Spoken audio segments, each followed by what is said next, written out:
Exorcisms have been a thing for a very long time. First officially given guidelines in the early 17th century, these demon-removing rituals have been used by Catholic folks since way before then.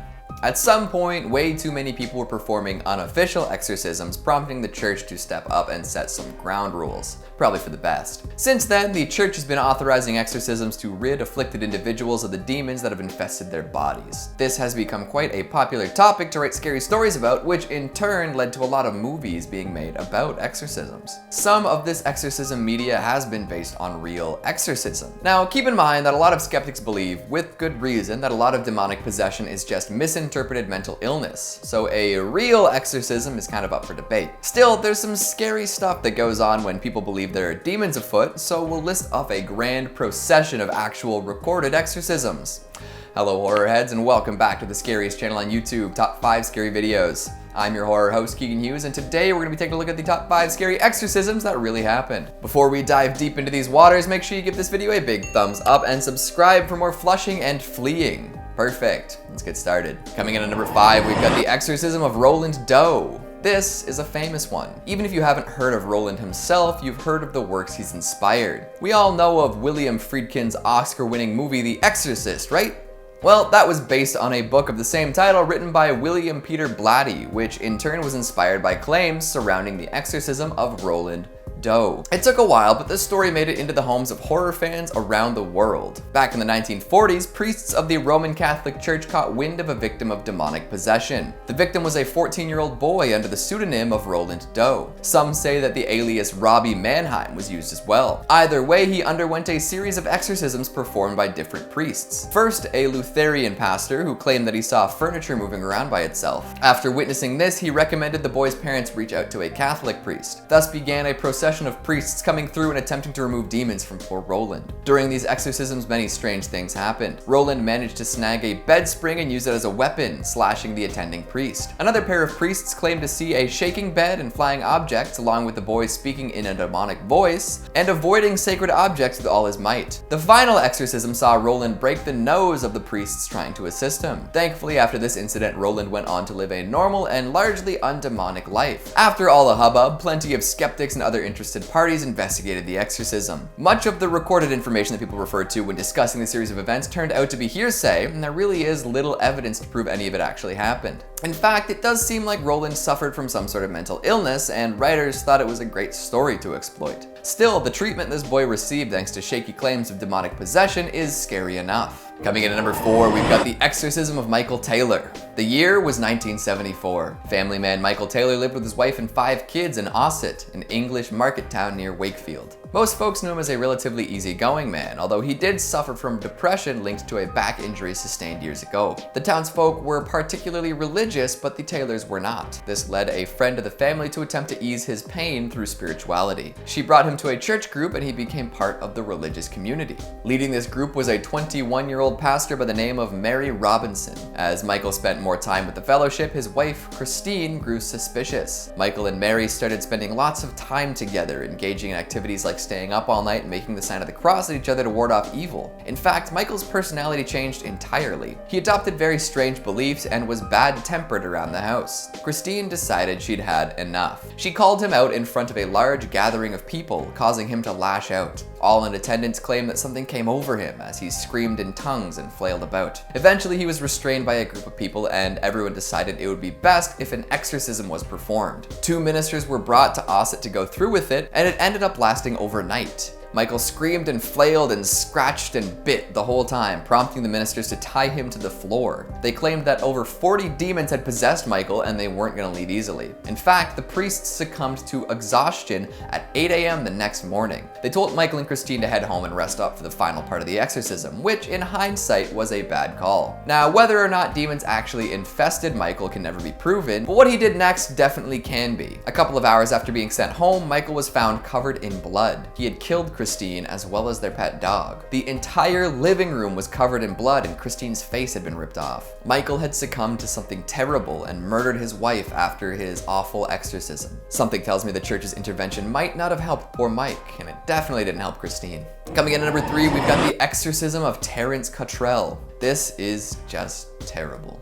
In 2003, a young boy named Terrence Cottrell was brought to a church by his mother. There was to be a prayer service for the young lad at the strip mall-based place of worship. Terrence had autism, which his mother had decided was caused by evil spirits. The prayer service was intended to drive these spirits out of Terrence's body and cure him of his condition. But it wasn't just prayer that these folks employed. Members of the congregation were to sit on Terrence's limbs in order to ensure he stayed still, while the pastor, Ray Hemphill, sat on his chest and whispered to the demons. This went on for hours as Terrence struggled, but eventually he gave in and suffocated. In the investigation that followed, it was discovered that Ray Hemphill had never received any formal religious training and was actually ordained by his brother.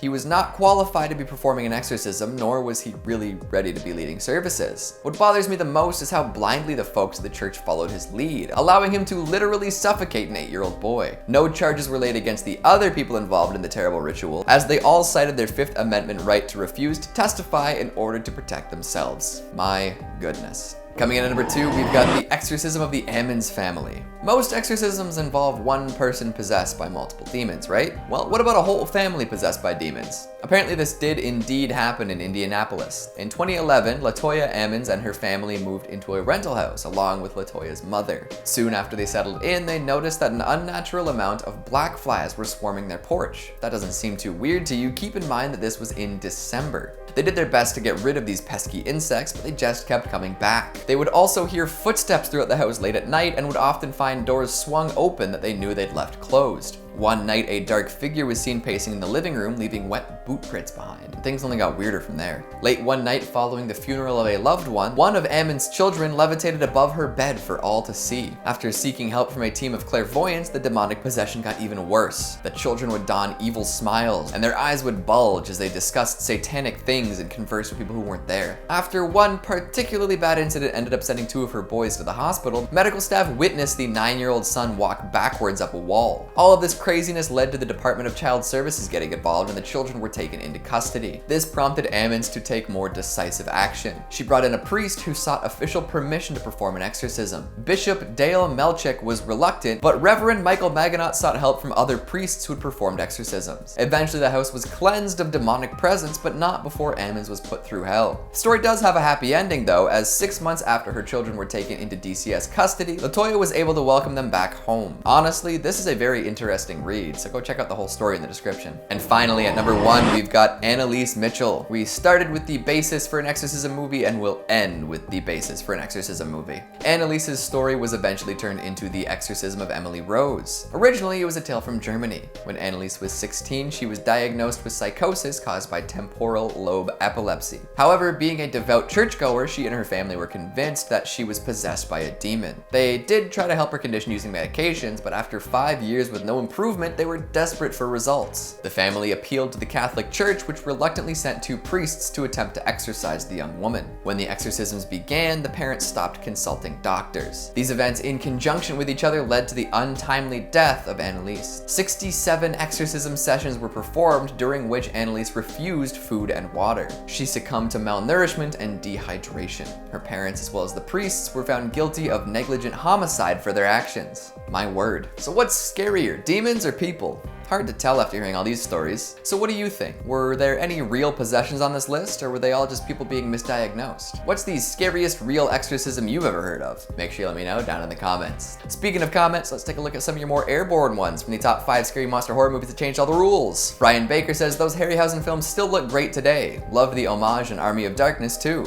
You got that right, Brian. You have to hope someone will resurrect this style in a feature sometime soon. Handon says, when you said Monster Lovers, my mind instantly went to Monster Musume. Have you been talking with the guy who constantly requests Monster Girl Encyclopedia videos in LBQ? Ooh, says Japanese reviewers skewered it, not sewered it, I think. Nah, I meant to say sewered. Maybe it's a regional thing. It's kind of like throwing someone under the bus. S.A. Inja Wolf says, thank you for mentioning the devastating effect Jaws had on these shark populations worldwide.